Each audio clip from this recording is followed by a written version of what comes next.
Okay, guys, we're back here at the Mustang. Sadly, the other weekend we were not successful at getting the front brakes done. Never could get the drum off on the passenger side. It just was not coming off. Did get the drum off on the driver's side, but could not get the brake lines loose to replace the wheel cylinder. So we're back at it again today to do that. I've got, let's see if I can get her back there. Maybe see Erica up there trying to get the brake lines loose on that side, and I'm going to go back on the passenger side and see if we can apply some heat. Maybe I've got some additional tools to work with, and well, we'll just see how this goes. All right.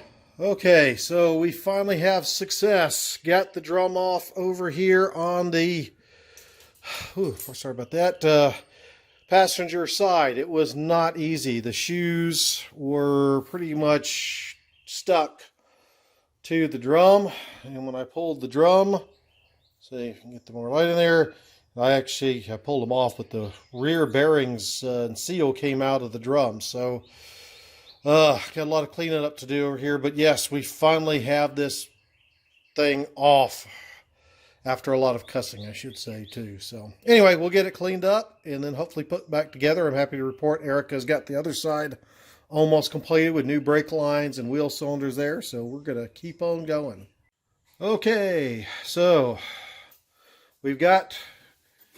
now we have 4 moving wheels on the car. We didn't get everything done. We didn't get all the brake lines changed out. We did get new cylinder put on. We got the brake lines, all that done on the driver's side front, but you can see we've got hoses here, so we'll have to tackle that next weekend. But we made major progress by getting this one out and off and reinstalled. So yay, one more step forward. But we're done. We're going to clean up and go have an adult beverage, I think. So until next time, bye. Well, guys, appreciate you watching the video. Sorry for such a short one for this week. Really didn't want to shoot the whole effort of me trying to get that brake drum off on the passenger side front. It was not an easy task. I had to put a torch on it. I had to spray a bunch of brake cleaner and penetrating oil up inside the drum area, and do a lot of prying and whatnot, and hitting it with a hammer to finally get that brake drum to break loose from those shoes that were in there. The adjuster in there was completely frozen up, so I tried to back it out to allow the shoes to come in, not put pressure out on the drum, and it just was not working. Nothing I did would get that thing to move. So, but I was finally able to do it. And I said I used heat, so I hit the torch on the drum to heat it up to cause the drum to expand a little bit. Pry on it enough to get the little nozzles on the penetrating oil and the brake cleaner to get up in there. And finally was able to, combination of pry and wiggling of the drum, get it to finally pop loose. And it took at least 2 hours of effort to get that out. So I didn't want to shoot all that. It was a bunch of cussing, a bunch of other things going on, but it took a lot of effort. And a big thanks to Erica for coming and helping me out.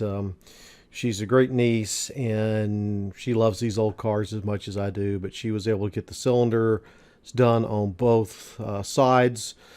She did the passenger side while I was cleaning all the junk that was in there from where I pulled that drum off. But she was a big help. Would not have gotten nearly as far with it. So next week, hopefully, we can get in there, finish doing the brake lines up while crawling underneath and trying to get that other drum. I did notice the transmission is leaking, so I need to figure out where the transmission is leaking from. It's not a super big leak over the 2-week period that I had since the last time I was out there. It only leaked out maybe 1/4 of a quart, so it's not super big, not great, but not super big. But we need to figure that one out too before we get too far into this. So with that, again, thanks guys. We appreciate you watching.